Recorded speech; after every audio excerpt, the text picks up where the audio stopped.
इस वीडियो को देखने के बाद अपनी लाइफ को फिक्स करने के लिए आपको कोई भी दूसरी वीडियो देखने की जरूरत नहीं पड़ेगी। अब थोड़े दिन के लिए कंसिस्टेंटली पढ़ाई करते हैं या फिर वर्कआउट करते हैं एंड देन बूम, सडनली आपका रिलैप्स हो जाता है। एक बैड दिन एंड फिर 3 हफ्ते निकल जाते हैं बिना पढ़ाई के, बिना जिम के, बहुत सारा junk food and existential crisis. आपको लगता है कि आप में डिसिप्लिन की कमी है, लेकिन प्रॉब्लम आपके थॉट्स एंड इमोशंस में है। तो आइए इसके रूट कॉज को समझते हैं। जब भी आप जिम स्किप करते हैं, ये इसलिए नहीं होता क्योंकि आप लेजी हैं, बल्कि ये इसलिए होता है क्योंकि आपके दिमाग में एक स्नीकी लिटिल थॉट होती है जो बहुत ही डीपली कनेक्टेड है आपके सबकॉन्शियस माइंड में।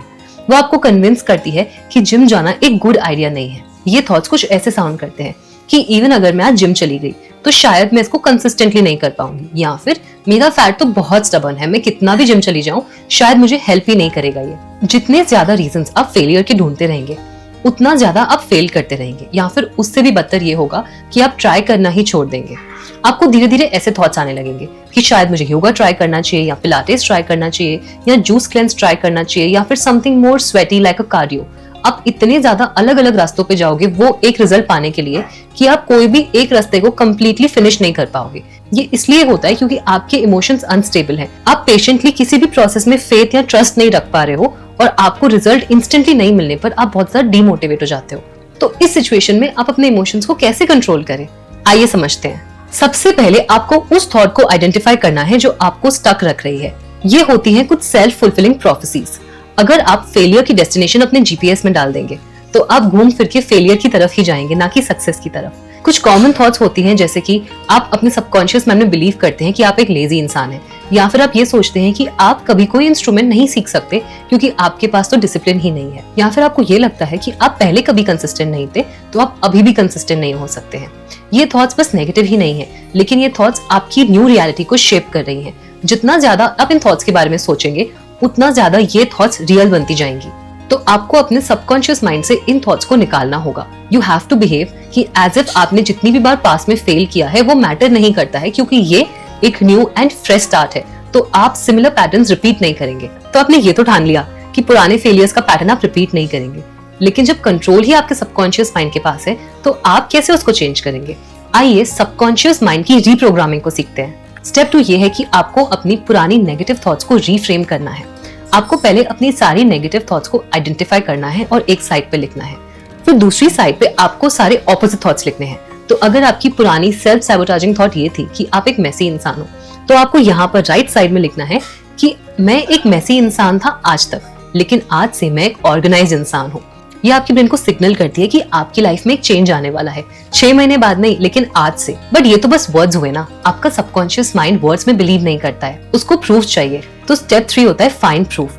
आपको अपने ब्रेन को एविडेंस देना है। तो आपको ऐसे मोमेंट्स ढूंढने हैं आपकी लाइफ की हिस्ट्री में जिसमें आप ऑर्गेनाइज, डिसिप्लिन या फिर कंसिस्टेंट थे, इवन इफ अगर आप पास में किसी और एक्टिविटी में बस 1 हफ्ते के लिए कंसिस्टेंट थे। इस प्रूफ के थ्रू आप अपने ब्रेन को ये विश्वास दिलाएंगे कि आप फिर से कंसिस्टेंट हो सकते हो। अगर आप वही सेम चीज कर रहे हो, for example going to the gym, तो आपको उस पीरियड को याद करना पड़ेगा जिस पीरियड में आप जिम में सबसे ज्यादा रेगुलर थे, और उस बेसिस पे आपको ये न्यू थॉट का प्रूफ मिलेगा।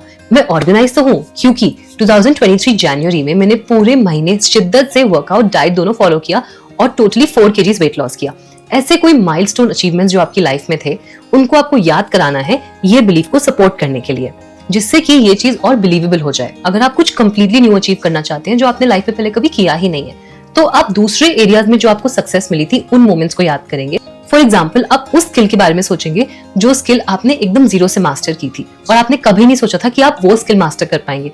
फॉर एग्जाम्पल लैंग्वेज, आपने बिल्कुल ABC से शुरू करके इंग्लिश लैंग्वेज को मास्टर किया होगा, या फिर एक टाइम पे आपको बाइसाइकिल, कार या फिर बाइक चलाने नहीं आती थी, लेकिन आपने इन एक्टिविटीज को भी बिल्कुल जीरो से मास्टर किया है और आज आप फुल कॉन्फिडेंस के साथ एकदम ट्रैफिक में बाइक या कार चला सकते हो। तो आपको अपने ब्रेन को इन अचीवमेंट्स के बारे में याद दिलाना है और सोचना है कि ये सब चीजें जब आपने कर दिखाई तो आप आगे भी ऐसी न्यू चीजें कर सकते हो।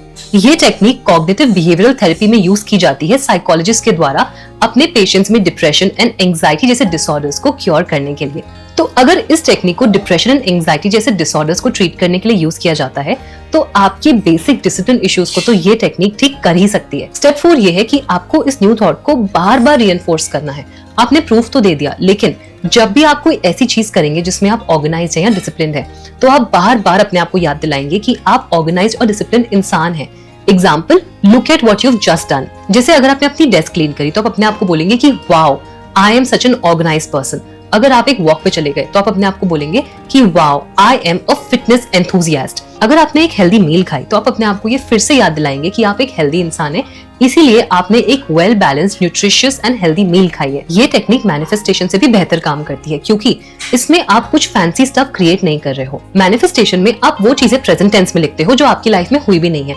फॉर एग्जाम्पल, आप ये लिखोगे कि मैंने यूपीएससी का एग्जाम क्रैक कर लिया है, लेकिन आपके दिमाग को पता है कि आपने यूपीएससी का एग्जाम क्रैक नहीं किया है। इस वजह से फैक्ट्स के बेसिस पे आपका ब्रेन इस इन्फॉर्मेशन को रिजेक्ट कर देता है। लेकिन अगर आप अपने ब्रेन को यही इन्फॉर्मेशन दे प्रूफ के साथ, फॉर एग्जाम्पल, आप अपने ब्रेन को बोले कि I did not crack UPSC exam up until now, but this time I am cracking UPSC exam because I am studying every single day. जिस दिन आप पढ़ाई करेंगे उस दिन आप लिखेंगे कि I am cracking my UPSC exam because I studied today and just like this I study every day। शायद एफर्मेशन आपके ब्रेन को थोड़ी फेक लगे, बट उन केसेस में ये टेक्निक बहुत अच्छे से वर्क करती है, क्योंकि यहाँ पर आप वही सेम एफर्मेशन टेक्निक यूज कर रहे हो बट रियल प्रूफ के साथ। तो आपके ब्रेन के साइड से कोई भी कॉन्ट्रडिक्शन नहीं आएगा। और फिर भी अगर आपके ब्रेन में एक डाउट आए तो आप फिर से एक एविडेंस दे सकते हैं आपके ब्रेन को उस न्यू थॉट में बिलीव करने के लिए। बस इसी तरह से आपको स्टेप 3 एंड 4 को रिपीट करना होगा अंटिल ये थॉट्स आपकी नॉर्मल थॉट्स बन जाएं।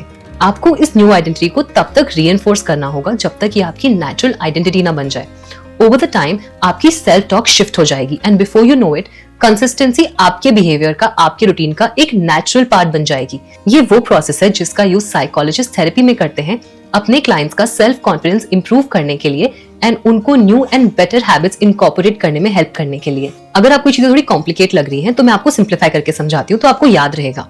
आपको अपनी ओल्ड थॉट को आइडेंटिफाई करना है, फिर आपको एक न्यू ऑपोजिट थॉट सोचनी है और उस ऑपोजिट थॉट को आपको रिपीट करते रहना है विद एविडेंस। That's all. जितना ज्यादा प्रूफ आप कलेक्ट करेंगे अपनी न्यू थॉट को रीइंफोर्स करने के लिए, उतना ज्यादा आपका ब्रेन इस न्यू थॉट में बिलीव करने लगेगा और वो बनेगी आपकी न्यू रियलिटी। ऐसा ही एक साइंटिफिक फॉर्मूला है जो साइकोलॉजिस्ट थेरेपी में यूज करते हैं अपने क्लाइंट्स की बैड हैबिट्स छुड़वाने के लिए और न्यू हेल्दी हैबिट्स इनकॉर्पोरेट करवाने के लिए। तो अगर आप हैबिट फॉर्मेशन पे एक डेडिकेटेड वीडियो देखना चाहते हैं तो कमेंट्स में बताइए। अगर आप बार बार फेल होते जा रहे थे तो इसका मतलब ये नहीं है कि आपकी सिचुएशन होपलेस है और यही साइकिल रिपीट होती जाएगी गॉड नोज अंटिल व्हेन।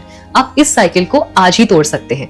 आपके सबकॉन्शियस माइंड में एक आउटडेटेड स्टोरी है जो आपके फेलियर की तरफ लीड कर रही है, लेकिन स्टार्टिंग टुडे आप अपने सबकॉन्शियस माइंड को रीप्रोग्राम कर सकते हो एक न्यू स्टोरी के साथ। तो पॉज करिए एंड रिफ्लेक्ट करिए कि क्या है वो कुछ सेल्फ सैबोटाजिंग लाइज जो आप अपने आप को बोलते हो और आपने ये बिलीफ्स कहाँ सुने थे या कहाँ से पिकअप करे। शायद ये बिलीफ सिस्टम आपके खुद के है ही नहीं, आपने ये बचपन में अपने पेरेंट्स से सुने हो या फिर बचपन में किसी बुली से। And it's really not fair कि वो वर्ड्स जो शायद आपके पेरेंट्स ने अनजाने में आपको बोल दिए या फिर वो हार्श वर्ड्स जो किसी स्ट्रिक्ट टीचर या स्ट्रिक्ट बॉस ने आपको बोल दिए, वो वर्ड्स आज तक आपकी लाइफ डिक्टेट कर रहे हैं। आपको इस साइकिल को तोड़ना होगा। अगर आप इस फेलियर की लूप को तोड़ना चाहते हैं तो कमेंट करिए कि क्या है वो न्यू हैबिट जो आप पिकअप करना चाहते हैं या फिर क्या है आपका अपकमिंग गोल जो आप अचीव करना चाहते हैं टाइमलाइन के साथ। और मैं आपके कमेंट को एग्जैक्टली 1 मंथ के बाद लाइक करूंगी सो दैट मैं आपको फिर से रिमाइंड कर पाऊं कि ये आपका गोल आपने 1 मंथ पहले डिसाइड किया था और आपको इस पर काम करना नहीं छोड़ना है। और जैसे ही मैं आपके कमेंट को लाइक करूं, आप वापस इस वीडियो पे आइए और अपनी प्रोग्रेस के बारे में कमेंट करिए।